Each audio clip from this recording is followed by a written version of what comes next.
क्या आपको सच में लगता है कि इस दुनिया की बागडोर चुनी हुई सरकारों के हाथ में है?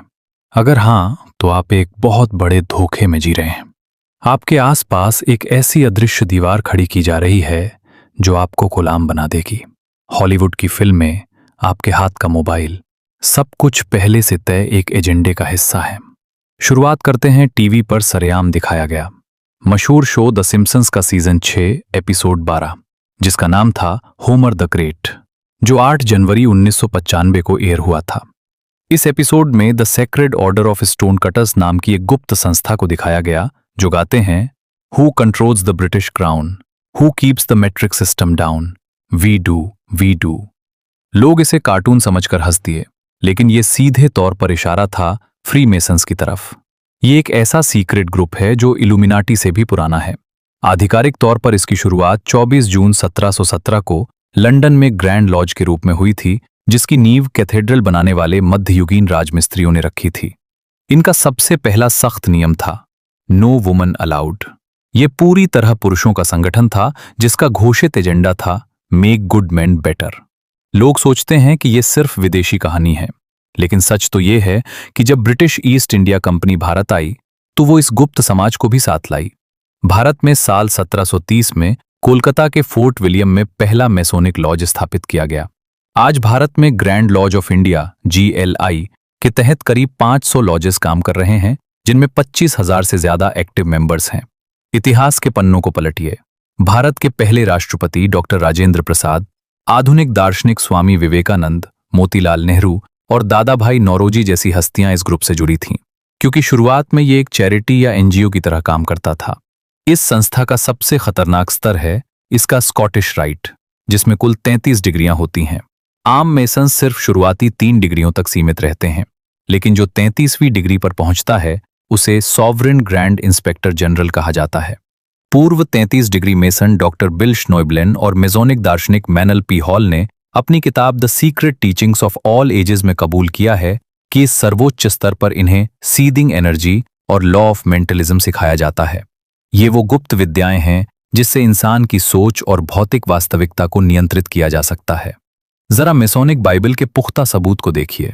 Masonic Bible for the craft number 357, जो 22 मार्च 1956 को लेस्ली एलन जॉन्स्टन नाम के मेंबर को थिसल लॉज नंबर 96 द्वारा दी गई थी।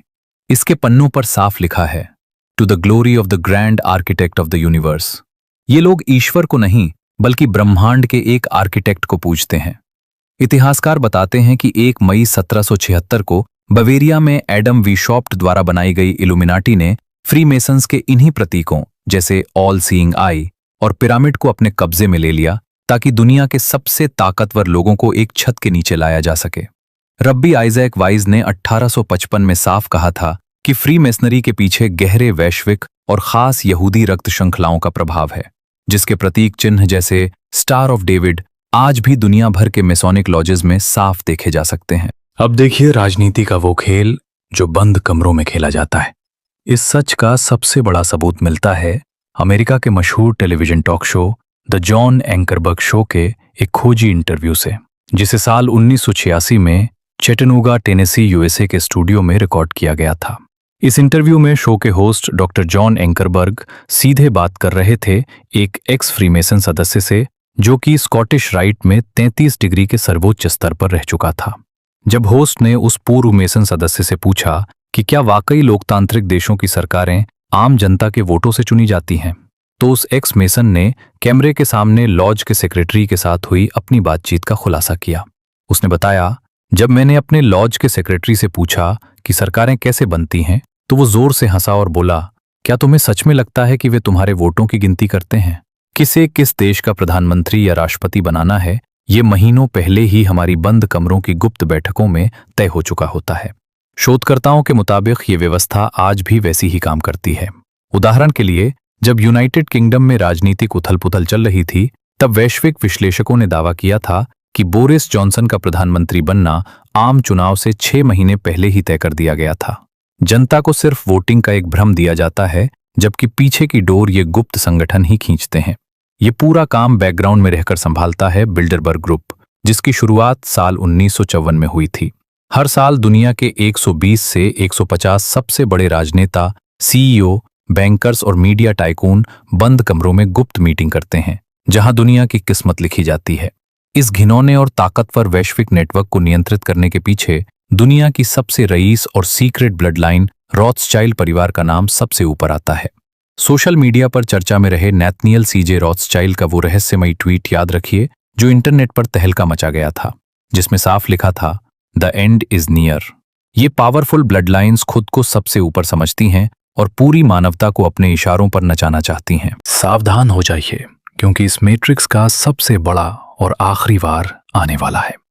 वैश्विक मंचों से ये चेतावनी आ चुकी है कि साल 2028 तक दुनिया के हर नागरिक के पास एक डिजिटल आईडी होना अनिवार्य कर दिया जाएगा। और अगर आपके पास ये डिजिटल पहचान नहीं होगी तो आपको समाज से पूरी तरह अलग थलग कर दिया जाएगा। आप न कुछ खरीद पाएंगे, न बेच पाएंगे, न सफर कर पाएंगे और न ही बैंक अकाउंट चला पाएंगे।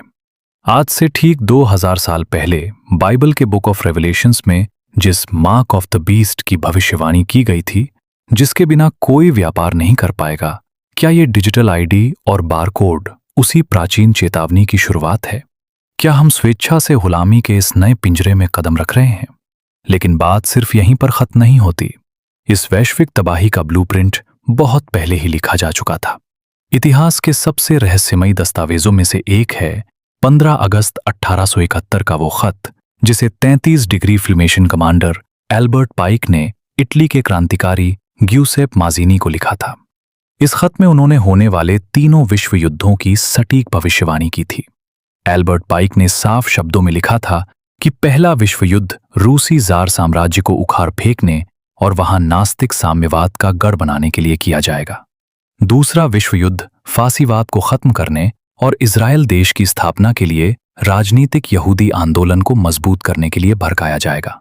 और सबसे डरावनी बात, उन्होंने तीसरे विश्व युद्ध की भी भविष्यवाणी की थी। पाइक के मुताबिक तीसरा विश्व युद्ध इजराइल और इस्लामिक दुनिया के नेताओं के बीच के मतभेदों का फायदा उठाकर शुरू किया जाएगा, जो दोनों को एक दूसरे को पूरी तरह तबाह करने की कगार पर लाकर खड़ा कर देगा। क्या आज मिडिल ईस्ट के बदलते हालात देखकर आपको ये सब सिर्फ एक संयोग लगता है? गहराई से सोचिए और मुझे बताइए, आपको क्या लगता है? ये सब सिर्फ एक कॉन्स्पिरेसी थ्योरी है या फिर यही हमारी आने वाली कड़वी रियलिटी है? अपने विचार नीचे कमेंट बॉक्स में जरूर लिखें।